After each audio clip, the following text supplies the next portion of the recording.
السلام علیکم۔ آپ میں سے جو لوگ اس وقت تھے جب حکیم مولوی نور الدین صاحب کے خاندان پر مرزا خاندان نے عتاب نازل کیا تھا، وہ جانتے ہوں گے کہ کیا ہو رہا تھا۔ روزانہ الفضل ان کے خلاف طوفان بدتمیزی سے بھرا ہوتا تھا۔ وہ باتیں پڑھ کر شرم آتی تھی، یوں لگتا تھا کہ احمدیوں نے بھنگ پی لی ہے۔ خلیفہ جو خرافات کہہ دے اسے اللہ کا فرمان سمجھ لیا جاتا تھا، چاہے وہ قصر خلافت میں دن رات زنا ہی کرتا ہو۔ مریدوں کے دماغوں اور اعصاب و ہوا سے ہمسا پر پردہ پڑا ہوتا ہے۔ ایسے مرید اگر اپنی ماں بیٹیوں کو ان کے پیروں یا ان کی اولادوں کے ساتھ ہم بستری کرتے بھی دیکھ لیں تو کہیں گے ہماری نظروں کا قصور ہے۔ میری کلاس میں میاں منان کا ایک بھتیجا حفیظ عمر تھا، نہایت سادہ اور شریف لڑکا تھا۔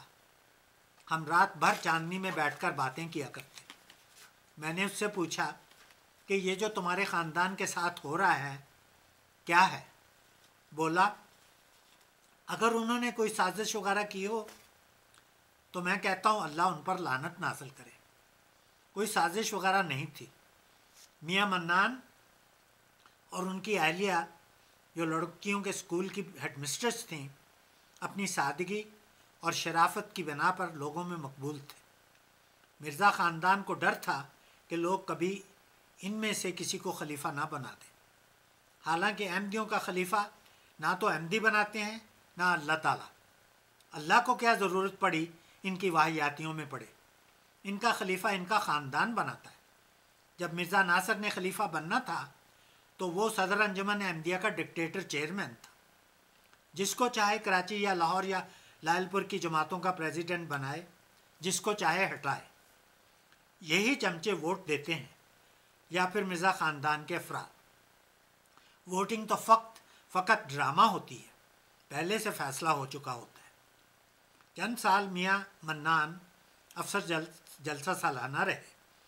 ان میں سے ایک سال جلسہ پر میری ڈیوٹی لجنہ معلّہ کے ساتھ تھی۔ کلاس میں باقیوں سے چھوٹا تھا اور سیدھا سا لگتا تھا، اس لیے بے سمجھ کر عورتوں میں بھیج دیتے۔ میں نے کیا ضرر پہنچانی تھی؟ ضرر تو خاندان کے لچے لفنگے پہنچاتے تھے اور انہیں کوئی پوچھنے والا نہیں ہوتا تھا۔ لجنہ میں ایک چپڑاسن تھی، اس کا خامد کہیں سنگاپور وغیرہ میں تھا۔ مرزا مبارک نے اسے پریگننٹ کر دیا اور ایک گوری چٹی اونچی لمبی شمسی نام کی لڑکی پیدا ہوئی۔ میری بہنیں اسے جانتی تھیں۔ پھر اس کی شادی اس کے کزن بغیرت اور بدزبان برکت اللہ سے ہوئی۔ اللہ اس کی مغفرت کرے، فوت ہو گیا۔ یہیں کینیڈا میں تھا۔ میں نے اسے ایک بار کہا یہ احمدیوں میں تمہاری بیوی کے بارے میں کیا کہا جاتا ہے کہ وہ مرزا مبارک کی بیٹی ہے؟ کہنے لگا وہ تو فقط شفقت کی وجہ سے اسی بیٹی کہتے تھے۔ اس نے یقیناً اپنی بیوی سے بات کی ہوگی۔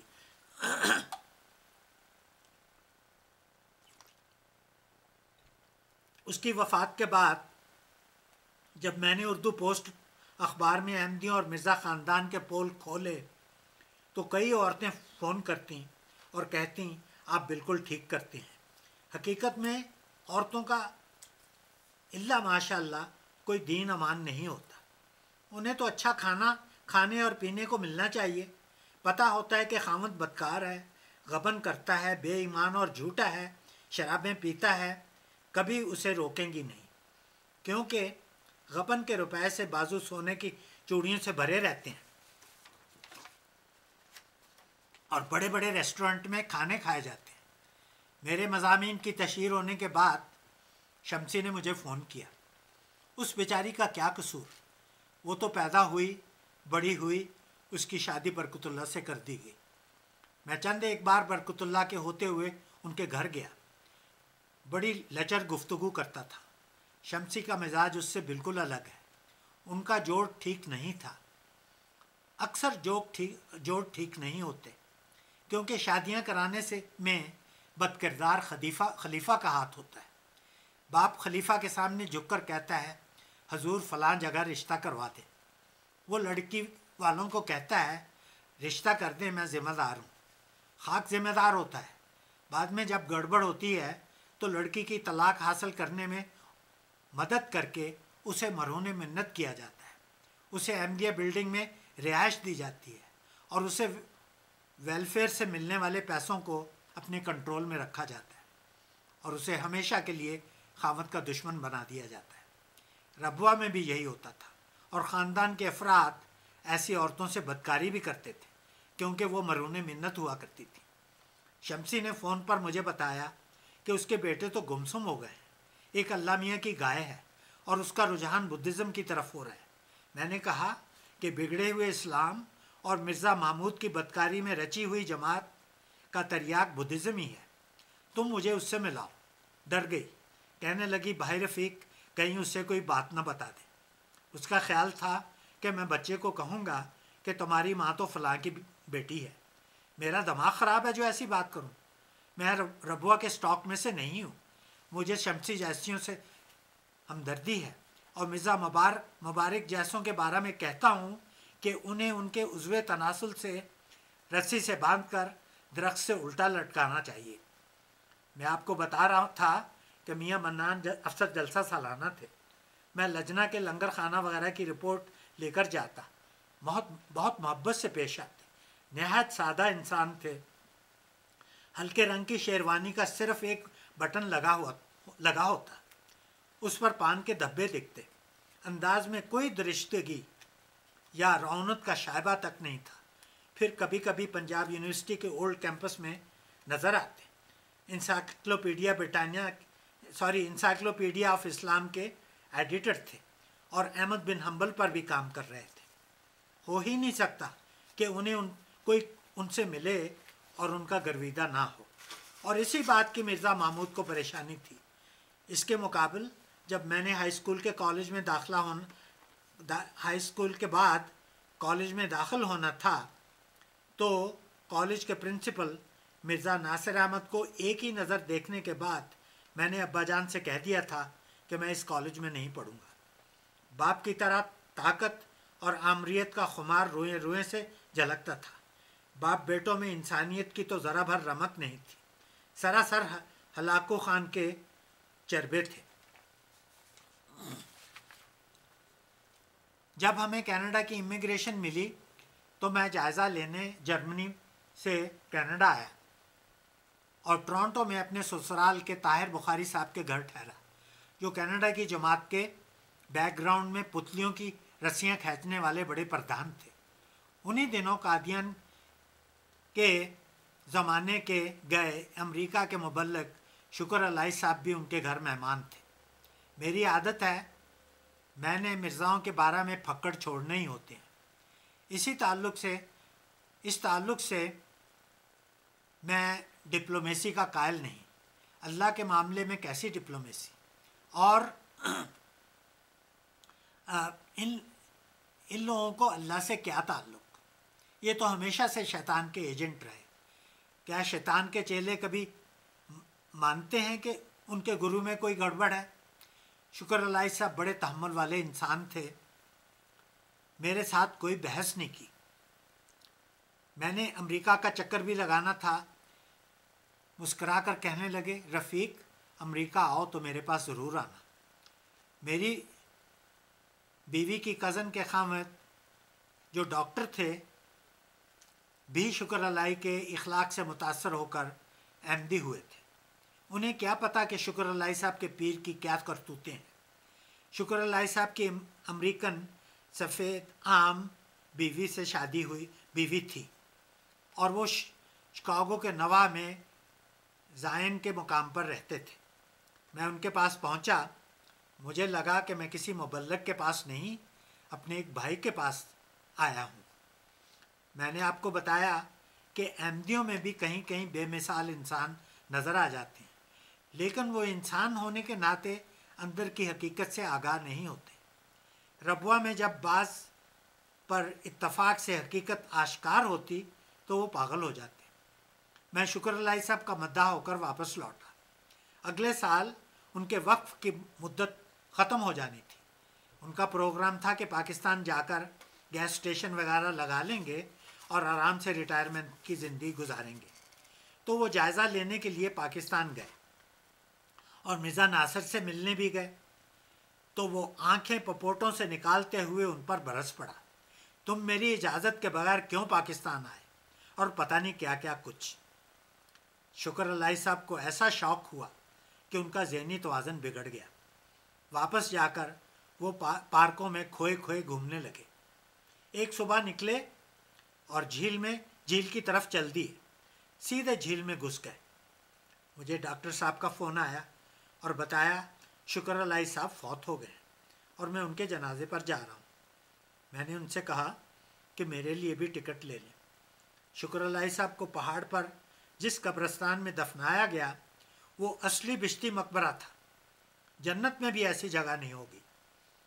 اور ربوہ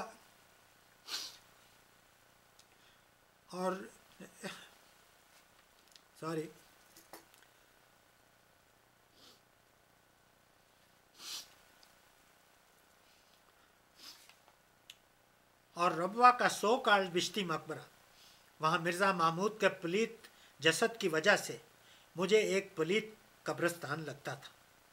اگر میرا بس ہوتا تو خدا کی قسم میں اپنے والد کو کبھی وہاں دفن نہ ہونے دیتا۔ یہ تو دولت کے لیے ایک ڈھونگ ہے۔ اگر کسی نے ساری عمر چندہ دیا ہو اور مرتے وقت ایک قسط نہ دے سکے تو اسے وہاں دفنایا نہیں جاتا۔ جنت خریدی جاتی ہے یا نیکیوں کے ذریعہ کمائی جاتی ہے، اور جس کی کنجی زانیوں کے ہاتھوں میں ہو وہ کیسی جنت ہوگی۔ کچھ عرصہ کے بعد مجھے اور ڈاکٹر صاحب کو مرزا ناصر کی طرف سے پروانے ملے کہ ہمیں جماعت سے خارج کیا جاتا ہے۔ اس احمد کی سوچ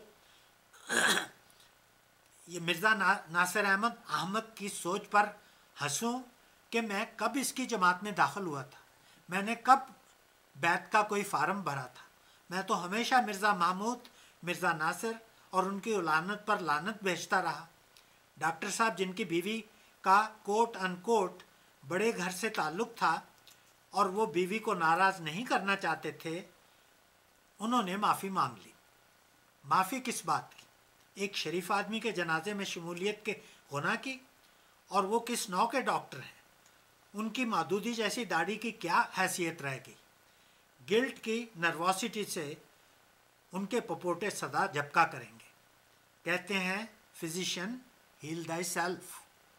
خیر، ان کو ان کی احمدیت مبارک، پر شکر اللہ صاحب کی روح کو ان کی اس حسرت سے جو کانٹا چبھ رہا ہوگا۔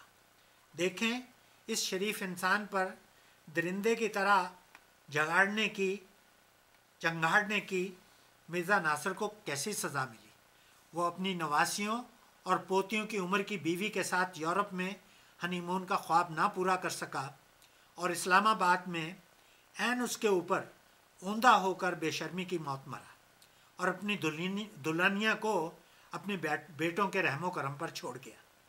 اگر ایک گناہ گار رفیق آج شکر اللہ صاحب کو صدق کے دل میں جگہ دیے ہوئے ہے تو مجھے یقین ہے کہ قبر میں آج بھی ان کا پر نور چہرہ اسی طرح مسکرا رہا ہوگا جیسے وہ اس دنیا میں سدا مسکراتے تھے۔ احمدیوں کے آج کے اور کل کے اور اگلے اور پچھلے مبلغوں سے ان کا کیا مقابلہ؟ یہ ایسے ہے جیسے ایک پیارے سے بڑی آنکھوں والے ہرن کا وحشی اور بھدے لگڑ بگوں سے مقابلہ کرنے کی کوشش کی جائے۔ ان کے بارے میں انشاءاللہ پھر کبھی مفصل بات ہوگی۔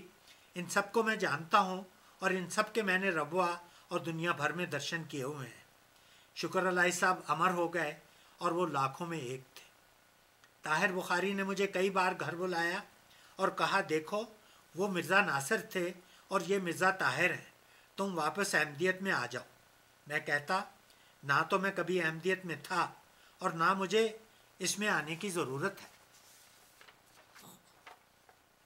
آپ میرے بھائی ہیں اور آپ کی اہلیہ میری بہنوں جیسی ہیں جنہوں نے آپ کے ہاں میرے قیام کے دوران بستر کے نیچے سے میرے جانگی اور بنیانیں ڈھونڈ کر دھوئی تھیں۔ مائیں اور بہنیں ہی بھائیوں کے پرائیویٹ کپڑے دھویا کرتی ہیں، اور کون دھوتا ہے؟ تو میں آپ کا اور ان کا احترام کرتا ہوں، لیکن ایک انہونی بات کا مجھ سے مطالبہ نہ کریں۔ انگلستان میں میری بیوی کا ماما ڈاکٹر باسط ہے۔ ہم جرمنی سے اس کے پاس جاتے اور وہ مرزوں اور ان کے مربیوں اور مولویوں کے خلاف ایسے ہی اپنی رائے دیتا اور ان سے بیزاری کا اظہار کرتا جیسے راکم تمام عمر کرتا رہا۔ لیکن شکر الہی کے واقعہ کے بعد اس نے مجھے خط لکھا کہ اگر تم نے ہم سے تعلق رکھنا ہے تو معافی مانگ لو۔ اگر وہ میرے سامنے ہوتا تو میں اس کے منہ پر تھوک دیتا۔ میں نے اس سے خط میں لکھا، مجھے تم جیسے منافق اور بے شرم رشتہ داروں کی ضرورت نہیں۔ باقی پھر خدا حافظ۔